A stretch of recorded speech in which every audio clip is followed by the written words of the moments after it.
Labor of slaves. The slave, being a chattel, may be worked at the discretion of his owner, as other working chattels are.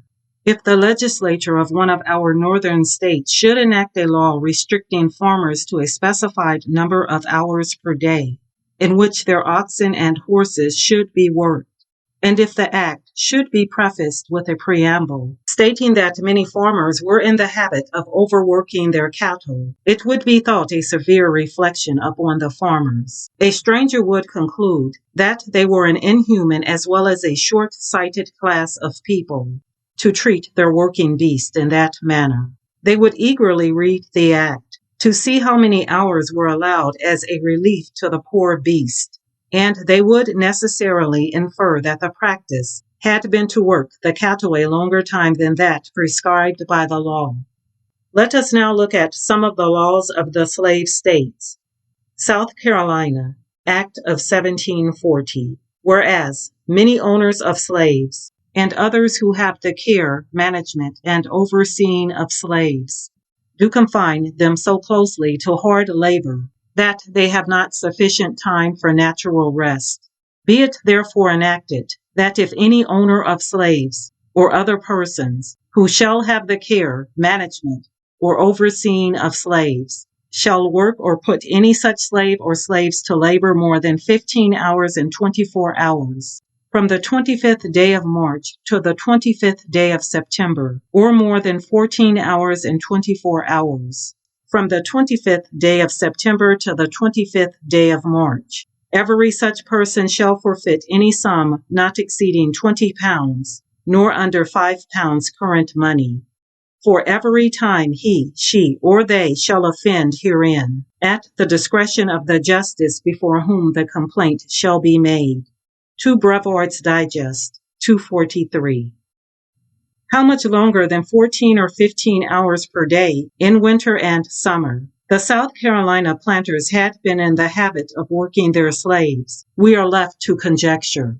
But we know that the laws of Maryland, Virginia, and Georgia forbid that the criminals in their penitentiary shall be compelled to labor more than 10 hours a day. Jay's Inquiry, page 130. And not exceeding 9 hours in some portions of the year, and 8 hours during the 3 other months. Stroud Sketch, page 29. In Jamaica, before emancipation, besides many holidays which are by law accorded to the slave, 10 hours a day is the extent of the time which the slave is compelled ordinarily to work. 2 Edwards W. Endy's, Book 4, Chapter 5, etc. Georgia, Act of 1817. Any owner of a slave or slaves, who shall cruelly treat such slave or slaves by unnecessary or excessive whipping, by withholding proper food and nourishment, by requiring greater labor from such slave or slaves than he or she or they may be able to perform, by not affording proper clothing, whereby the health of such slave or slaves may be injured or impaired, every such owner or owner of slaves shall, upon sufficient information being laid before the grand jury, be by said grand jury presented, whereupon it shall be the duty of the attorney or solicitor general to prosecute said owner or owners, who, on conviction, shall be sentenced to pay a fine or be imprisoned at the discretion of the court. Prince's Digest, 376. In this act, the owner only is specified and not the overseer or agent. Louisiana, Act of July, 1806. As for the hours of work and rest which are to be assigned to slaves in summer, the old usages of the territory shall be adhered to wit, the slave shall be allowed half an hour for breakfast during the whole year, from the 1st day of May to the 1st day of November. They shall be allowed 2 hours for dinner, and from the 1st day of November to the 1st day of May, 1 hour and a half for dinner, provided, however, that the owners who will themselves take the trouble of causing to be prepared the meals of their slaves.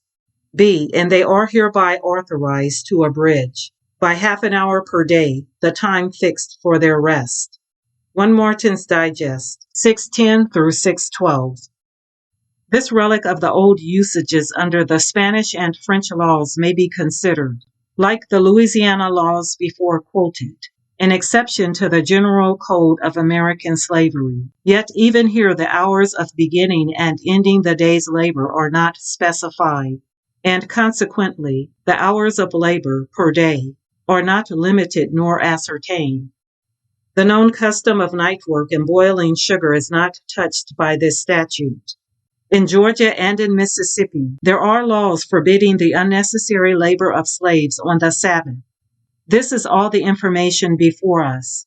In most of the slave states, there are no laws limiting slave labor. See Stroud, page 26. One single consideration is sufficient to show that the limitations just quoted are of no practical value.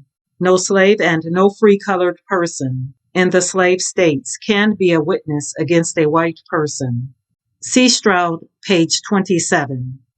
Slaveholders would not be forced to prosecute each other for ill treatment of slaves, and many of the non-slaveholding whites at the South are a servile and degraded class, not daring to offend the slaveholders. The celebrated George Whitefield, in a letter to the inhabitants of Maryland, Virginia, North and South Carolina, in 1739, after having traveled among them, says, "Your slaves, I believe, work as hard, if not harder, than the horses whereon you ride. These, after their work is done, are fed and taken proper care of. But many Negroes, when wearied with labor in your plantations, have been obliged to grind their own corn after their return home." John Woolman, in his journal, under date of 1757, speaks of the labor of slaves as heavy, being followed at their business in the field by a man with a whip, hired for that purpose. Life of Woolman, page 74. The following are specimens of a great amount of similar testimony recorded in World Slavery as It Is, page 35 and onward. So laborious is the task of raising, beating, and cleaning rice, that had it been possible to obtain European servants in sufficient numbers, thousands and 10,000s of them must have perished. History of Carolina, Volume 1, page 30. Honorable Alexander Smith of Virginia, in a speech in Congress on the Missouri question, January 28, 1820, argued, on the ground of humanity, in favor of extending slavery into Missouri, that the slaves would be more comfortable there than in the older states, where they are forced to incessant toil, hard work, etc. If you hem them in where they are, you doom them to hard labor. It would be extreme cruelty to the blacks. Henry Clay, in 1834, in a conversation with James G. Birney, expressed a belief, contrary to his former impressions, that at the far South, the births among the slaves were not equal to the deaths. He related what he had heard and believed, that an overseer in Louisiana worked his hands so closely that one of the women brought forth a child while engaged in the labors of the field. He was also told of a plantation containing from 20 to 30 young women in the prime of life, and the proprietor told him there had not been a child born among them for the last 2 or 3 years, although they all had husbands. We have before us much more testimony to the same point, also to the fact that the slaves are commonly obliged to work from daylight till dark, or as long as they can see. Everybody here, Natchez, Mississippi, knows overdriving to be one of the most common occurrences. The planters do not deny it, except perhaps to Northerners. A. Stone, theological student. In our Chapter 5 on the uses of slave property, it was shown how coolly and deliberately gangs of slaves are used up on the sugar plantations of Louisiana once in 7 or 8 years. In Mr. Weld's book before us, we have many testimonies that corroborate the general fact. We spare room for only one, which comes on the authority of Reverend John O. Chules, Baptist minister, once of New Bedford, Massachusetts, afterwards of Buffalo, New York.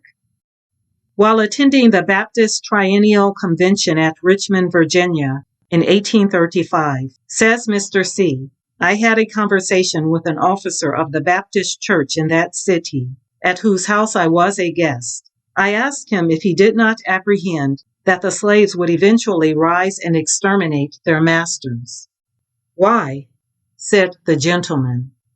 I did used to apprehend such a catastrophe, but God has made a providential opening, a merciful safety valve, and now I do not feel alarmed in the prospect of what is coming.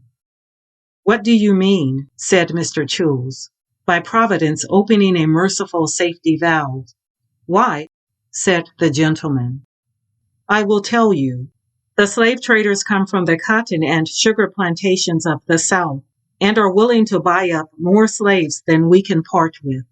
We must keep a stock for the purpose of rearing slaves, but we part with the most valuable and at the same time the most dangerous. And the demand is very constant and is likely to be so, for when they go to those southern states, the average existence is only 5 years. The people, including church members, are not better than their laws.